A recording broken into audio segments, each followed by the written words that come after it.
Hi everyone, it's Bev here, your mental health coach, providing tips, tools, techniques and advice helping you to stay mentally strong in these difficult times and beyond. The topic for this video is beyond confidence, and what I want to do is provide the highlights for those of you that didn't get to attend the series of seminars that I ran earlier on this month, and also for those who did attend, you might want to revisit some of the things that we talked about to set you up for the confidence party. More about that later on. So the highlights. I have my notes because I don't want to miss a thing. So here we go. Beyond confidence. So before we even start, I want you to get into that mindset. What is confidence? What do you think it is? Who do you think in the public eye, on the world stage, that has confidence in your opinion? And to rate yourself from 0 to 10, 10 being you've got supreme confidence. How would you rate yourself? Are you a 5, 6, 7, 8? What do you think you are? So it takes us to the question, what is confidence? What do you think it is? Because we know it when we see it. When someone walks into a room, we say to ourselves, wow, that person is so confident, they're so able, they're so self-assured. What is it? Well, confidence comes from the Latin fidere, and that means to trust. So from that, we can see that confidence means to trust yourself, your abilities. Taking it a little bit further, confidence means to believe in yourself, to trust yourself. If that is the case, then why can't we do it? Why don't we feel comfortable when we speak to somebody that we don't know, or stretch ourselves to go for something that we know in our heart of heart that we can do? However, we get a crisis of confidence and we shrink back and we become small. So it might be then that we need to examine some of the myths that there are around confidence, and they abound. Let me give you a few. Number one, we think that other people are better than us. So, we look at people on Instagram that don't even look like themselves, and we think, that's how we should be. We should have that body, that face, that job, and then we beat ourselves up. So we think that other people are better. Number two is that we minimize our efforts. When we do something and we achieve something, we don't say to ourselves, oh my God, well done, well done. We go, oh, it was nothing. We don't stop, take stock and reflect on what we do in our own lives. We just dismiss it as out of hand. Number three, a myth is that we think that confidence comes when and if. So confidence will come when I get the good job, the big house, the amazing car, and the super relationship. It doesn't work like that. Confidence comes if I was a better person, if I was taller, slimmer, younger, whatever. It doesn't work like that, simply because our brain is always self-regulating and always wanting what's next. So for instance, let's say you're able to buy that Ferrari, and for a week you'd feel good and everybody would be looking at you, and then after a while it would be your Ferrari, and you'd be looking at to what's next, what's the next step. So our brain just gets used to stuff, and then we want to achieve more. So there is never a when. We think that confidence is something that other people have. They're born confident, they're lucky. No, it's not the case. It really is not the case that some people are born with confidence. In fact, we also think that People that are confident just get up and do it. They go for that job. They just walk into a room. No, the one thing that people that with confidence, who demonstrate confidence do, is that they push through the anxiety, the nerves, the self-doubt, all the things that humans experience. They push through. So they know that they want to express themselves and they go for it. Another thing is that we compare ourselves. This is number 5. You know, we compare ourselves to other people, how they're doing. Oh, they're the same age as me and they've got a better job, so that means I'm useless. That means I'm not worthy. Right? This compare and contrast is nonsense. It keeps us back, holds us back, holds us down. And the last one, which I do believe is number 7, is that we think that if we demonstrate confidence, that people will think that we're arrogant, that we won't have any friends. Well, let me tell you something. Contrary to popular opinion, people like it when people demonstrate confidence. It makes us feel safe. Oh my God, someone's got it. Someone understands. Someone knows what they're doing, what they're saying. And if you're confident, it allows other people to be confident as well, to try, to explore. So we need to think about the myths that we hold up that aren't true, because they then lead to limiting beliefs about ourselves. So where did these limiting beliefs and these myths start from? Where did they come from? Because if you look at a baby has all the confidence. You were that baby. You have all the confidence somewhere inside you. You watch a baby as it tries to sit up, to crawl, to walk. It doesn't suddenly say, oh, well, that's it now, I'm not doing that anymore. I tried it, I've finished, that's it. Walking is for other people. No, we have that persistency inside of us, that desire to achieve. And we don't stop till we walk and we talk. And I can tell you, it is said that you could take 3 PhDs, you would never undergo the mental feat that it takes to walk and talk. So we have it within us. However, we have to, as young people, we have to learn to conform, don't we? We need to understand the traditions, our customs. We have to be socialized. And so do we get to sit down with a manual? This is how you become a decent human being. No, we don't get the IKEA manual. So what we do is we have to learn from a process of elimination. It's kind of, don't do that, leave that alone, don't touch, you're not very good at this. So we get labels. We learn to find out who we are. Well, why can't you be like your sister or your brother or Fred down the road? You know, we get compared to other people. We're told often that our best is not good enough. You know, come back to me when you get an A star in your exams. Whatever it might be, we get to find out who we are by people telling us what we're not. Eric Berne, a psychologist who developed a theory called transaction analysis, says that each of us get a script in life, and we don't know what the script is. Nobody sits down and tells us, as I've just said. However, we learn pretty quickly who we are and what we're not, and how we should stay in our lane. The problem with that is that as young people, young children, we're not very sophisticated. So when someone says, don't touch, you're not this, leave it alone, we start to interpret that in our way. And we learn certain patterns in life. We learn that maybe we get told because we're not good enough. We don't know enough. And that in life can lead to imposter syndrome.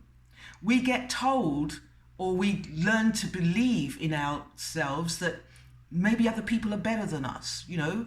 And so therefore we're not worthy of good words, kindness, love, attention. We become obsessed with what other people think. We're seeking approval because we've been told, you know, what will people say if you do that? Behave yourself. We get driven, so driven by fear, and you can fill in the dots yourself. I am afraid to be confident because, right? What is it? It could be fear of failure or what other people might think, fear of success, fear of trying. You know, whatever the fear might be, it's enormous, but we have to name it before we can claim it and before we can change it. We have fear of rejection, of ridicule, you know, of being told that we're stupid for daring to try. All of that is planted deep within our head, and it's all wrapped up, all these negative beliefs that we have taken on board is all wrapped up with a lovely dose of negative self-taught. So people will say what they say, you know, at big people, our parents, our teachers, our grandparents, whoever. They say what they say, and it's not what they say which is important. It's what you say to yourself thereafter which is important, because that's like a repeat, isn't it? It's on repeat, like a tape telling us you're not good, you're not worthy, you're not this, you're not that. But wait a minute. Let's look at that phrase, you're not worthy. It's a thought, isn't it? It's a thought that pops up into our head every time we want to do something. And a thought, if you keep thinking that thought over and over again, it becomes a habit. It becomes your way of life. But thoughts are not the product of the brain. That's old science. I want to introduce some new science, some quantum science here. The brain looks something like this, you know, maybe a little bit bigger inside your brain. But if we were to take out a brain and look at it, no matter how long you looked at it, the brain would not produce a thought. A thought is the produce of the mind. Now, the brain is particle, it is matter, it is substance. You can poke around with the brain. In fact, the brain, you can operate on that brain. It has no feeling.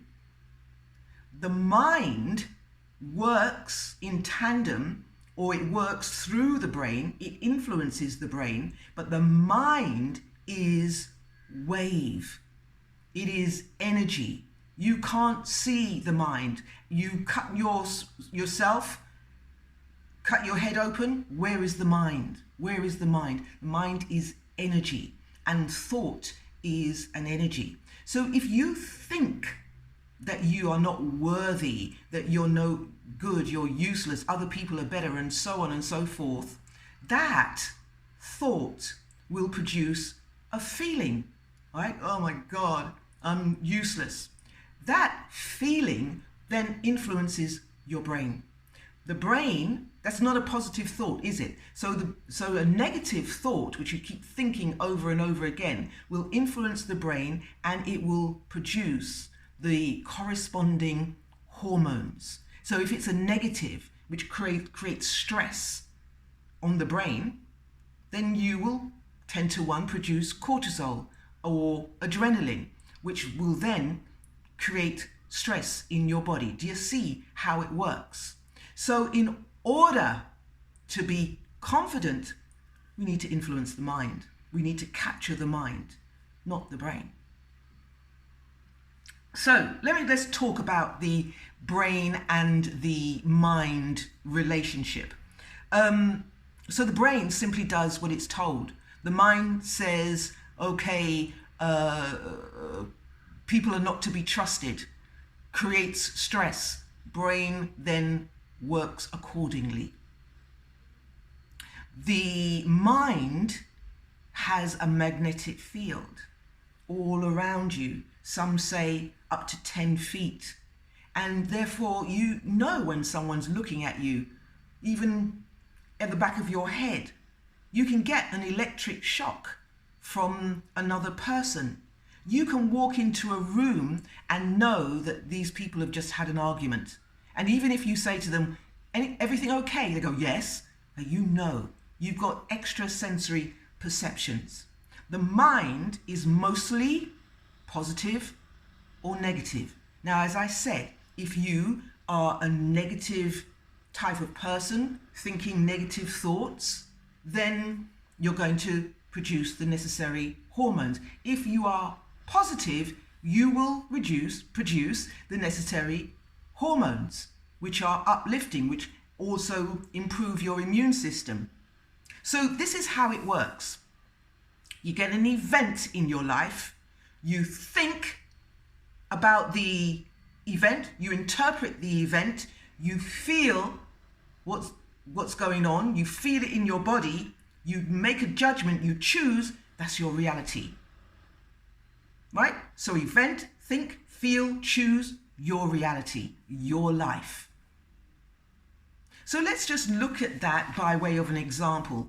Now, just a few weeks ago in the UK, we had a petrol shortage.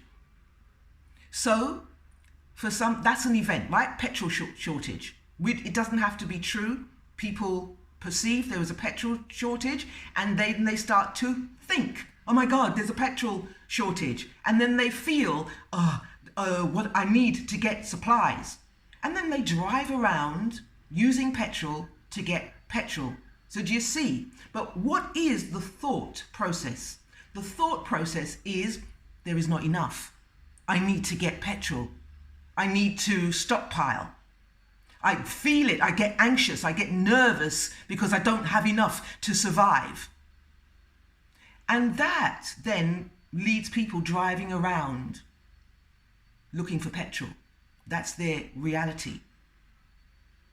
But the bottom line from that is there's not enough. I'm not enough. I'm not worthy. It kickstarts a whole process of lack of confidence. One thing more about the mind is that the mind thinks up to 80,000 thoughts a day. It's all going on. But the downside is that you think the same thoughts. 95% of the thoughts that we think are the same. So how do we push out of the way that we think?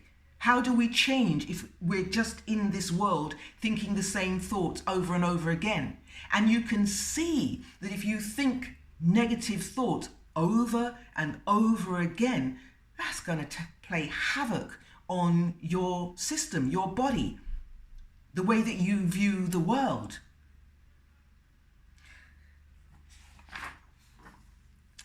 So let's recap. If we look at it from the quantum way, a thought is the activity of the mind. You can think positively or negatively. But where do your thoughts come from? Well, it comes from all the things that people have told you about life from the past. Hand-me-down thoughts, beliefs, traditions, customs, all of that, all planted in your head like a police. Don't do that. Don't step out of line. Don't talk to strangers. Leave it alone. All of that. So the thoughts that you think on repeat are not even your thoughts. So don't you think the thoughts that you think need question, need to go through some kind of analysis? How do you do that? How do you go through some kind of analysis? Well, the first port of call is to look at your self-esteem.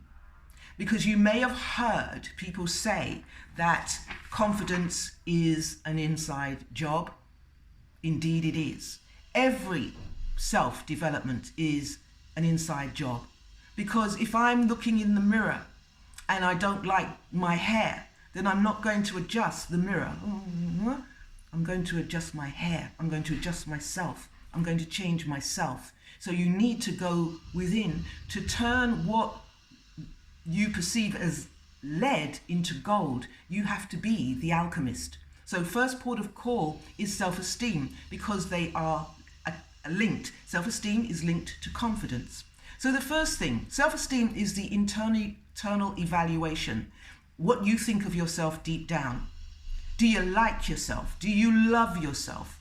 Do you respect yourself so that nobody can violate you, come inside your boundary and take advantage of you or manipulate you? Do you respect yourself? Do you honor yourself? Do you know yourself? I mean, that's the first question. Do you know yourself, or how much of yourself do you know? Because when people say to me, oh, I wish I had more confidence, I kind of go to, well, who is it that's asking for more confidence? Who are you? And invariably people don't know. So you have to go on a voyage of self-discovery to find out who it is that's asking for the confidence. So self-esteem is working on yourself, being brutally honest with yourself. This is me, this is what I do, this is what I believe in, this is what I like, this is what I dislike. You build up a dossier of who you are. That gives you strength and power. Now, once you know who you are, and you've got that strength and power inside, that's what people will see when you walk into a room. That's what people will pick up, the vibe, when you speak up at a meeting, anywhere. You don't have to overpower people. You are strong within your own right, and that's what exudes from confident people. I want to move on to the habits of confident people. This is what they do as their homework. The first thing is that confident people recognize their achievements. They take stock. Oh, wow. So look, this is not bad. This is not bad. I'm doing okay. They recognize who they are, and they recognize the part that they play in all the achievements. It just didn't happen by accident or osmosis. I am responsible for what I do. So they recognize that. Number two, they practice mindfulness. This is so important. Mindfulness. So they live in the moment, the here and now. Your body is a clue. You can't store up breaths. You breathe in and out in the moment. You can't store up heartbeats or blinks. You can't, like walk, and then stop walking. Oh, we've done enough walking now. Well, you could, but it's not going to serve you. It's in the moment. If you live in the past, then you are going to live with resentment and regret, which leads to depression. Why? Because the mind-brain machinery is about solving problems, isn't it? So you are thirsty, okay, let's go and get some water. You are low on supplies, okay, let's go shopping. And you give your brain and your mind an impossible task if it has to go back and solve things from the past, because the past doesn't exist. And so that leads to a depression. It makes you feel depleted and down because you can't change it. At the same token, you can't change the future because it hasn't happened yet. So because it hasn't happened yet, that gap between how you feel and the future causes anxiety. That's what you're going to get. So the confident person learns to live in the moment. As well as mindfulness, they don't take stuff personally. They don't have a persecution complex. Oh, shit happens. It does. People are not out to get me. They're not doing it to me. So it's kind of stepping aside and detaching and depersonalizing certain events. Number three is confident people treat themselves well. They look after themselves. They don't treat themselves as an afterthought. So that means eating correctly and sleeping properly, getting good sleep, and moving your body, exercising. Again, following your body. It's designed to move. So you follow your body. Number 4, confident people, they learn. You cannot think beyond your knowledge. You just can't. So if you learn and you grow and you learn, becomes your capacity of thought. It's amazing. So you become more than you are. You can be your best self because you're knowledgeable. So you learn lots. We have a right brain and a left brain. So they're right, left brain hemispheres. So if you are more inclined to left brain thinking, so that is analytical, linear, logical way of thinking, go out there and take a dance class. Go out there and work the right side of your brain, because the right side of your brain is concerned with creativity and spontaneity and natural and going back to your fun-loving self. Go out there and do something really crazy and fun and get in touch with that child, that inner child that you have, which is fun-loving, natural, spontaneous, curious, creative, joyful. That's all within you. If you are right brain, so therefore you're a writer, an artist, you design things, go and do something which is pretty logical and causes you to plan and think things through. Because the next one on the list, number 5, is discipline. Confident people are disciplinarians. They will start something, they learn it, and they finish it. If you're not confident, you've got a lot of your drawers open. You know, started that, didn't like it, didn't finish it. Started that, didn't like it, didn't work out, didn't finish it. Started that, ran out of money, didn't like it, didn't finish it. How is that working for your confidence? It can't possibly help your confidence. So start something, finish it. That's the discipline. Okay, number 6 is positive thinking. Change your mind and find out who you are. And the way to do it is every time you go into, oh, it's never going to happen, oh, poor me, oh, imposter syndrome, stop. You have no evidence to support what you're about to say or what you're saying to yourself. Stop the program. Change the script. I'm going to achieve. I'm going to do my best. I'm going to meet my opportunities face to face. You do that every time you hear yourself talking negative to yourself, because you're actually hypnotizing yourself. Number 7 is gratitude. Develop a mind of gratitude. Thank you, thank you. You have a lot to be grateful for, I'm sure.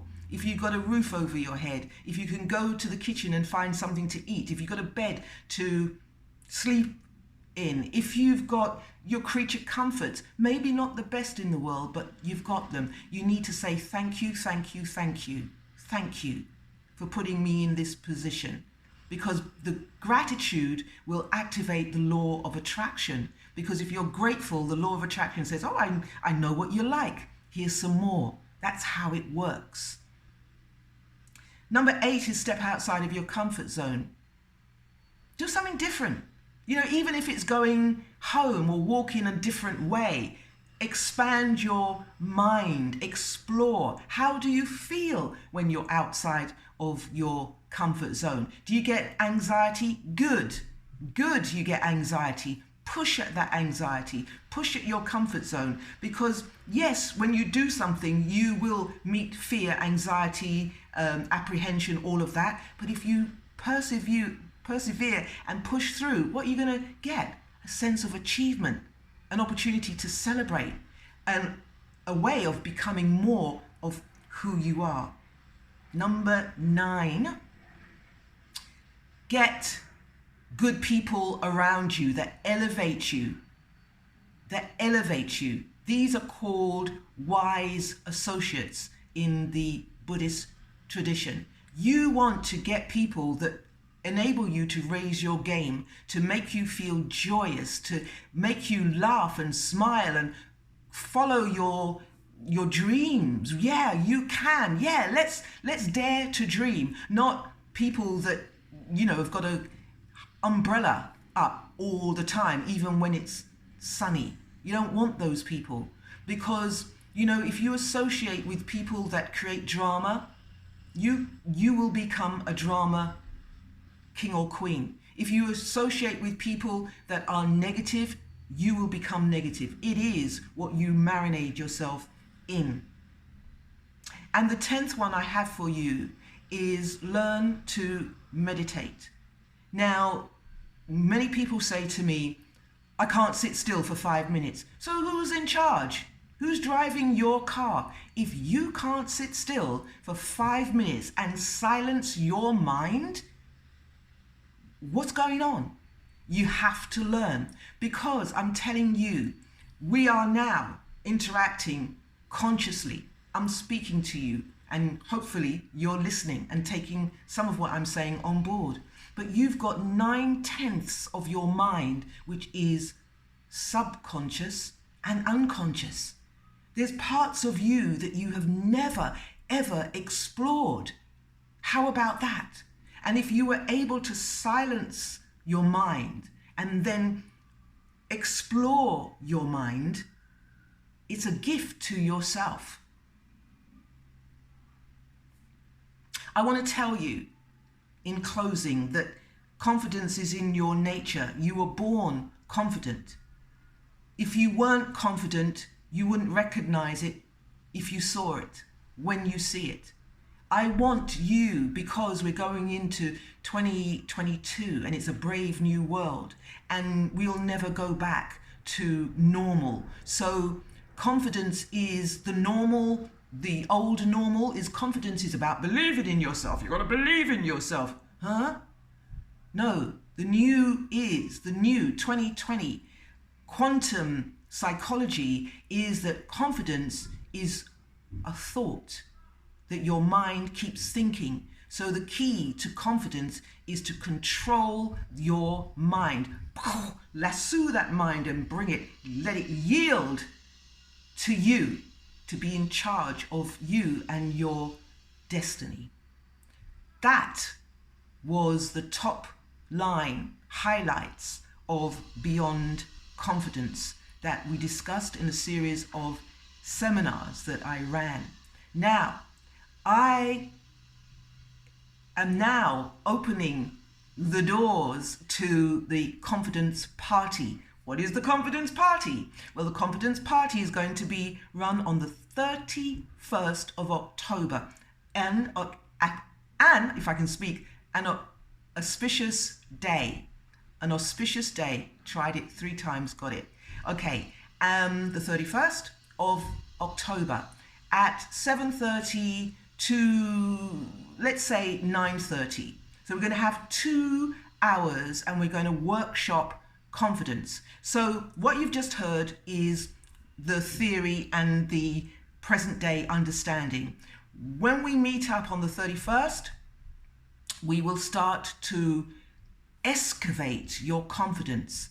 You won't hear so much theory from me. What you'll find is me directing you to excavate your confidence. There will be processes, there will be exercises, there will be debate, but there won't be, oh well, now stand up and talk about your confidence.